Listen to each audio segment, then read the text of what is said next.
السلام علیکم ورحمۃ اللہ وبرکاتہ۔ ناظرین، آپ دیکھ رہے ہیں زین مدنی اسلامک چینل اور میں ہوں آپ کا میزبان محمد زین مدنی۔ ناظرین، جیسا کہ آپ کو معلوم ہے کہ ہم ریاض الصالحین ریکارڈ کر رہے ہیں۔ آج ہم ریاض الصالحین کی حدیث نمبر 20 ریکارڈ کریں گے۔ نحمدہ ونصلی علی رسولہ الکریم، اما بعد فاعوذ باللہ من الشیطان الرجیم، بسم اللہ الرحمن الرحیم۔ ریاض الصالحین جلد اول اور باب نمبر 2، باب التوبہ، توبہ کا بیان، اور حدیث نمبر 20۔ حضرت ابو سعید سعد بن مالک بن سنان خدری رضی اللہ عنہ سے روایت ہے کہ رسول اللہ صلی اللہ علیہ وسلم نے فرمایا، تم سے پہلے لوگوں میں ایک شخص تھا، اس نے 99 قتل کیے، چنانچہ اس نے روئے زمین کے سب سے بڑے عالم کے بارے میں لوگوں سے پوچھا تو اسے ایک راہب یعنی پادری کا پتہ بتلایا گیا۔ اس نے اس سے جا کر پوچھا کہ اس نے 99 قتل کیے ہیں، کیا اس کی توبہ قبول ہو سکتی ہے؟ اس نے کہا نہیں۔ اس نے پادری کو بھی قتل کر کے 100 کی تعداد پوری کر لی۔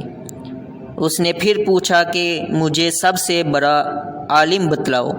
اسے ایک عالم کی نشاندہی کی گئی۔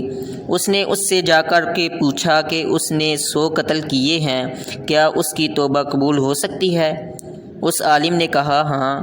کون ہے جو اس کے اور اس کی توبہ کے درمیان حائل ہو؟ جا فلاں زمین یعنی علاقے میں چلا جا، بلا شبہ وہاں کچھ ایسے لوگ ہیں جو اللہ تعالیٰ کی عبادت کرتے ہیں، تو بھی ان کے ساتھ اللہ تعالیٰ کی عبادت کر اور اپنی زمین کی طرف واپس نہ آنا، یہ برائی کی زمین ہے۔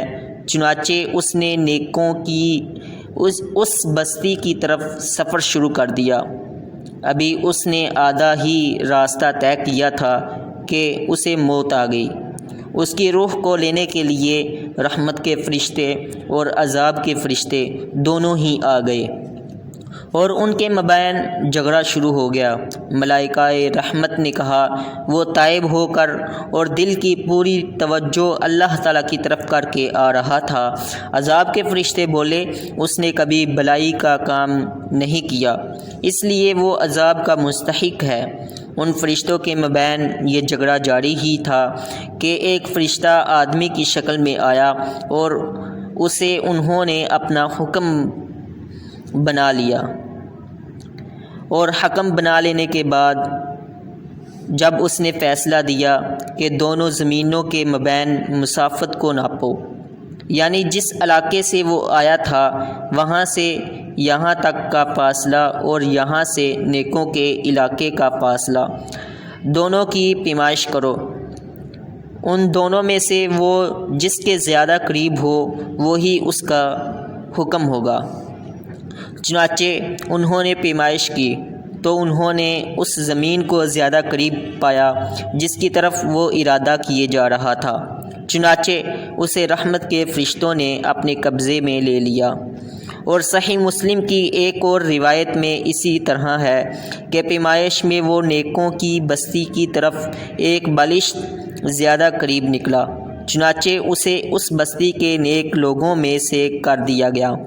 نیز صحیح بخاری کی ایک اور روایت کے الفاظ ہیں کہ اللہ تعالیٰ نے اس زمین کو جہاں سے وہ آ رہا تھا حکم دیا کہ تو دور ہو جا، اور ارض صالحین کو جس کی طرف وہ جا رہا تھا حکم دیا کہ تو قریب ہو جا، اور فرمایا ان دونوں کے مابین فاصلہ ناپو۔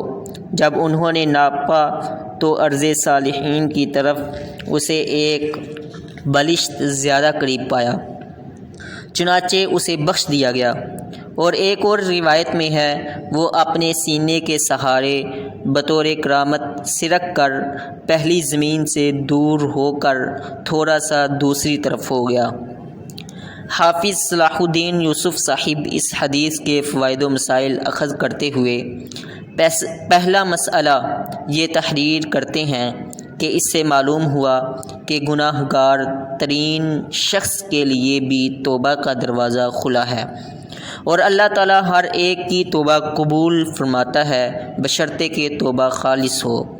دوسرا مسئلہ یہ بیان کیا کہ علماء کی ذمہ داری ہے کہ وہ مسئلہ بتلاتے وقت مسائل کی نفسیات اور اس کی مشکلات کو سامنے رکھیں اور ایسی حکمت عملی اختیار کریں جس سے نہ تو اللہ تعالیٰ کے حکم میں تبدیلی آئے اور نہ سائل اللہ تعالیٰ کی رحمت سے مایوس ہو کر گناہوں پر مزید دلیر ہو۔ تیسرا مسئلہ حافظ صلاح الدین یوسف صاحب نے یہ بیان کیا کہ نیک لوگوں کے ساتھ رہنا بہتر اور بدوں کے ساتھ رہنا خطرناک ہے۔ چوتھا مسئلہ یہ بیان کیا کہ بوقت ضرورت فرشتے اللہ تعالیٰ کے حکم سے انسانی صورت میں آتے ہیں۔ اور پانچواں مسئلہ یہ تحریر کیا کہ کسی آدمی کے جنتی یا جہنمی ہونے کا حقیقی علم اللہ تعالیٰ کے پاس ہے، اس لیے کسی انسان پر جنتی یا جہنمی ہونے کا حکم نہیں لگانا چاہیے، البتہ اپنے خیالات کا اظہار ظاہر کے مطابق کرنا چاہیے۔ چھٹا مسئلہ یہ بیان کیا کہ ماحول کی تبدیلی عادات بدلنے میں ممدوح و معاون ثابت ہوتی ہیں۔ بسا اوقات ماحول اور محفل تبدیل نہ ہو تو انسان توبہ پر قائم نہیں رہ سکتا اور دوبارہ گناہوں کی دلدل میں پھنس جاتا ہے، اس لیے توبہ کرنے کے بعد سوسائٹی بھی تبدیل کرنی چاہیے۔ راوی حدیث حضرت ابو سعید سعد بن مالک بن سنان الخدری رضی اللہ عنہ، ان کی کنیت ابو سعید ہے اور یہ اپنی کنیت ہی سے معروف ہیں۔ خزرج کے ایک چھوٹے قبیلے خدرہ کی طرف نسبت کی وجہ سے خدری کہلائے۔ مشہور اور فضلاء صحابہ اکرام میں ان کا شمار ہوتا ہے۔ نبی علیہ السلام کی معیت میں 12 غزوات میں حصہ لیا۔ کثیر الروایہ ہیں، ان سے اجلّہ صحابہ اکرام رضی اللہ عنہم جن میں جابر، زید بن ثابت، ابن عباس، انس اور ابن عمر اور ابن زبیر رضی اللہ عنہم وغیرہ بھی شامل ہیں، نے ان سے روایت کیا ہے۔ مدینہ منورہ میں 64 ہجری کو فوت ہو گئے، جبکہ صاحب اسد الغابہ نے ان کا سن وفات 74 ہجری لکھا ہے۔ جنت البقیع میں دفن کیے گئے۔ کتب احادیث میں ان سے 1170 احادیث مروی ہیں۔ وما توفیقی الا باللہ۔